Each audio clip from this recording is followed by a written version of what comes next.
Amanda deserves these more than you ever will. My mother-in-law's voice crackled through the phone, dripping with satisfaction. She's family by blood, not just marriage. Besides, you're too busy with your hospital work to appreciate such beautiful pieces. My name is Sophia Martinez, and at 32, I was listening to my mother-in-law justify stealing my grandmother's jewelry collection while I was working a 36-hour shift in the emergency room. The same collection that had been in my family for 4 generations, passed down from mother to daughter, each piece carrying stories of strength, love, and survival. Diana, I kept my voice steady despite the rage building inside me. Those pieces aren't just jewelry. They're my family's legacy. My grandmother survived World War II with nothing but those pieces hidden in her coat lining. While they're with real family now, she replied smugly. Amanda's already wearing the sapphire necklace to her dinner party tonight. It looks much better on her than it ever did on you. I gripped my phone tighter, thinking about my sister-in-law Amanda parading around in my grandmother's prized sapphire necklace. The same necklace my grandmother had worn when she fled Europe, the one she used to barter for safe passage across the border. Each piece in that collection had a story, a purpose beyond its monetary value. What Diana didn't know was that I'd been expecting something like this. After 15 years of marriage to her son Michael, I'd learned to anticipate her schemes. That's why I'd taken precautions months ago. I hope Amanda enjoys them, I said calmly, ending the call before Diana could respond. My hands shook as I pulled up the insurance company's number. 6 months ago, I'd had every piece professionally appraised and insured, complete with detailed photographs and documentation of their historical significance. I had also installed a hidden camera in my jewelry box after noticing things slightly out of place whenever Diana visited. The timing wasn't coincidental. Diana had chosen this weekend specifically because she knew I'd be working back-to-back shifts at the hospital. What she didn't know was that Michael, her precious son, had helped me set up the security system after her last attempt to reorganize my belongings. Your mother's getting worse, he'd said while installing the camera. She needs to understand boundaries. I dialed the insurance company, then the police.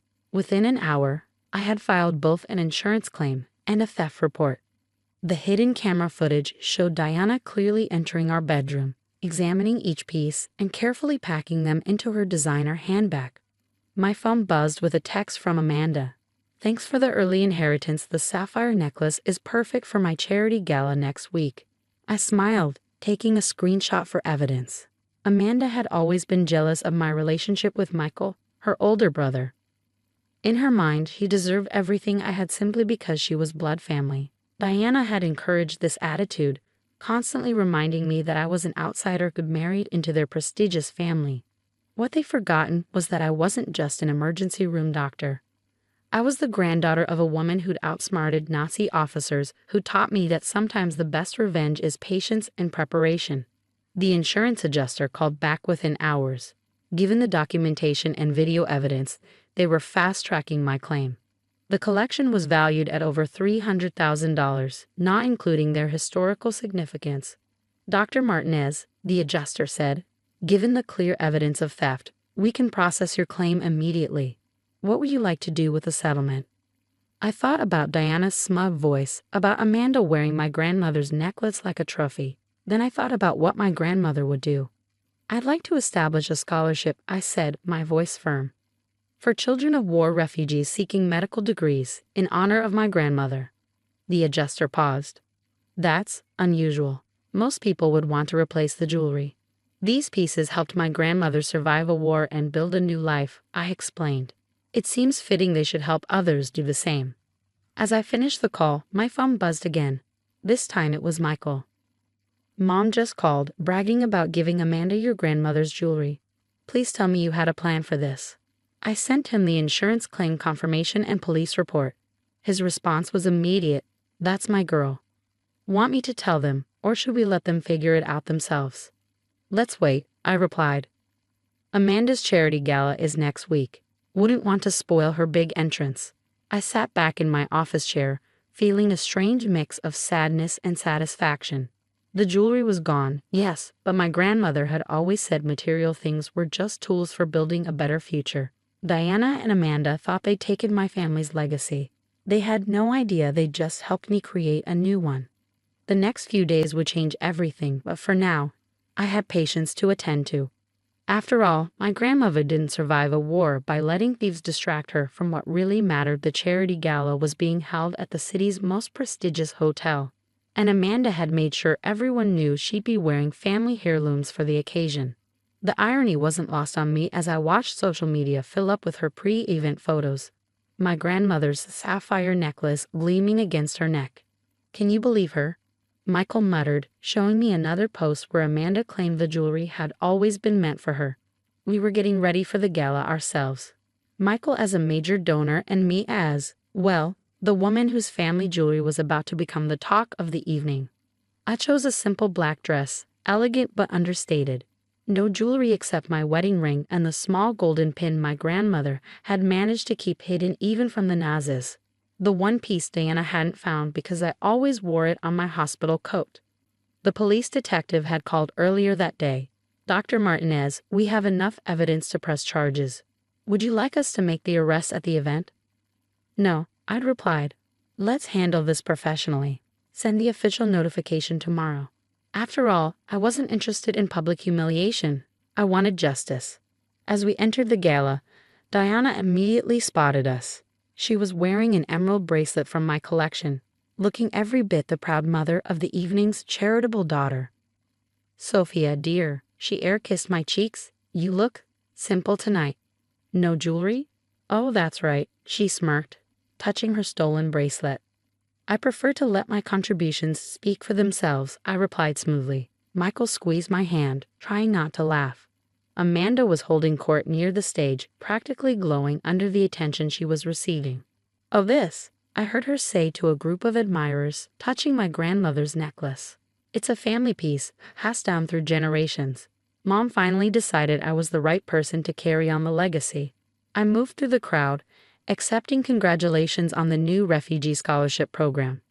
News had spread quickly through the hospital board, and several major donors had already pledged matching funds. My grandmother's jewelry would end up helping far more people than Diana or Amanda could imagine. "Dr. Martinez," called out Dr. Thompson, head of the hospital board. "I was just telling everyone about your incredible initiative, using your family jewelry collection to fund scholarships for refugee medical students. It's inspired." Diana, who had been eavesdropping nearby, froze. "What did you say about the jewelry?" "Oh, you must be so proud," Dr. Thompson continued, oblivious to Diana's growing panic. "The insurance company said it was one of the most well-documented collections they'd ever seen. The historical significance alone. And now it'll help future doctors escape war-torn countries, just like Sophia's grandmother did. Simply beautiful." I watched as the color drained from Diana's face. She grabbed my arm, pulling me aside. "What have you done?" she hissed. "Protected my grandmother's legacy," I replied calmly. "The insurance settlement will fund medical education for refugees for years to come." "Isn't that wonderful?" "Insurance?" Amanda had joined us, her hand clutching my grandmother's necklace. "What insurance?" "The comprehensive policy I took out 6 months ago," I explained. "Full coverage for theft, complete with video documentation. The police report has already been filed." Amanda's face went from confusion to horror. "Police report? You didn't think I'd just let you steal my family's history, did you?" I kept my voice low, calm. "Those pieces helped my grandmother survive a war. Now they'll help others survive too." But they're mine now," Amanda stammered. "Mom gave them to me." "One can't give what one doesn't own," Michael said, joining our little group. "You both might want to check your emails. The police are sending official notifications tomorrow. But I'd hate for you to be surprised." Diana grabbed her phone, her hands shaking as she pulled up her email. "This is ridiculous. I was just redistributing family property." "It wasn't your property to redistribute," I said firmly. "But don't worry, the Scholarship Foundation will make sure every piece helps someone build a better life, just like they helped my grandmother." The rest of the evening was deliciously uncomfortable. Diana and Amanda huddled in a corner, frantically texting their lawyer. The necklace that had looked so triumphant on Amanda earlier now seemed to weigh her down like a chain. As we left the gala, Michael turned to me. "You know what the best part is? Mom and Amanda just publicly documented their theft all over social media. Their lawyer is going to have fun with that. I touched my grandmother's pin, thinking about how she would have handled this situation. She always said that true strength wasn't about wearing the finest jewelry, it was about using whatever resources you had to help others. The Scholarship Foundation already has 3 candidates lined up, I told Michael. Young doctors who had to flee their countries, leaving everything behind. Just like my grandmother. He smiled, pulling me close. Your grandmother would be proud. You turned their theft into something beautiful. But this wasn't the end of the story. Diana and Amanda's reaction to the official police notification would prove that sometimes karma needs a little help delivering its lessons. The official police notification landed like a bomb in our family's group chat. Amanda was the first to break the silence, sending a barrage of panicked messages. This is just a misunderstanding. Sophia, call off the police. You can't do this to us. We're FAMILA. We. Mom, do's LMET. Diana's response was more calculated. She showed up at my hospital during my morning rounds, designer handbag clutched tight, her usual confidence replaced by desperate anger. Do you have any idea what you've done? She hissed, cornering me near the nurse's station. Amanda could lose her position on the charity board. Our reputation. Your reputation. I interrupted, keeping my voice professional. You mean the reputation you built while stealing from your daughter-in-law? While teaching Amanda that it's okay to take what isn't hers. I was protecting our family's interests. Her voice rose, drawing attention from nearby staff. Those pieces belonged in our family. They were in our family, I replied calmly, until you decided to steal them. Now they're helping create new doctors, saving lives, building futures. I think my grandmother would prefer that to them being Amanda's party accessories. Security arrived before Diana could respond, escorting her out as she threatened lawsuits and social ruin. But the damage to her reputation was already done. Several hospital board members had witnessed her outburst. Later that afternoon, my lawyer called with an update. The insurance company had already transferred the full settlement to the Scholarship Foundation, and the police were moving forward with charges. Diana and Amanda had been officially served with court summons. They're trying to claim it was a family misunderstanding, my lawyer explained. But the video evidence, combined with their social media posts bragging about the jewelry, makes it pretty clear-cut theft. The foundation's first 3 scholarship recipients were announced the following week. Young doctors from Syria, Ukraine, and Afghanistan, each with stories that echoed my grandmother's journey. The local paper ran a feature story about the program, complete with photos of the stolen jewelry and its history. Diana and Amanda's response was to show up at our house unannounced, both in tears. We'll return everything, Amanda pleaded, placing my grandmother's necklace on the coffee table. Just drop the charges. Please, Sophia. My reputation can't handle this. I picked up the necklace, feeling its familiar weight. It's too late. The insurance settlement has already funded 3 scholarships. Those students are starting their medical residencies next month. But what about us? Diana demanded. What about our family's standing? What about my grandmother's legacy? I countered. Did you think about that when you were picking through her life's treasures like they were party favors? Michael, who had been quietly watching, finally spoke up. Mom, Amanda, you did this to yourselves. Sophia's turning your theft into something good.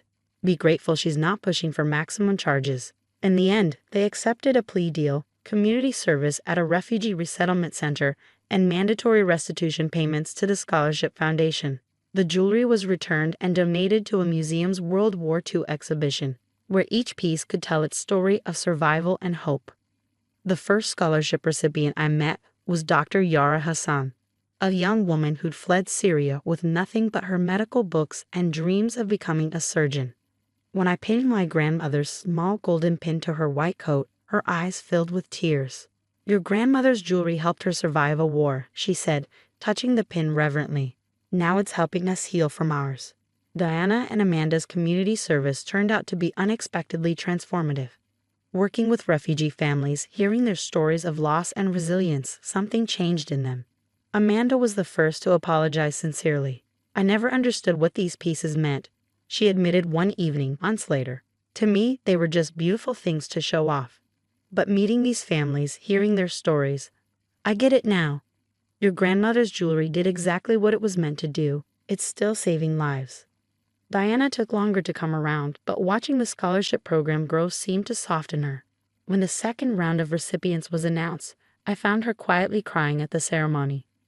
"Your grandmother would be proud," she whispered, squeezing my hand. "You protected her legacy better than I ever could have." The foundation has now funded 12 medical scholarships, creating a new generation of doctors who understand what it means to lose everything and build again.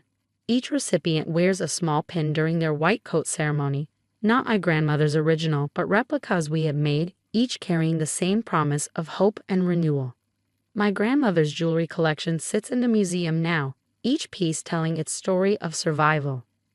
But its real legacy lives on in emergency rooms and operating theaters across the country, where doctors who once fled war zones now save lives, wearing their pins as reminders that sometimes the greatest treasures are the ones that help others shine. Deanna and Amanda learned their lesson, but more importantly, they learned the true value of family legacy, not in gold or gems, but in the lives we touch and the hope we create. As my grandmother always said, the most precious things we own are the ones we give away.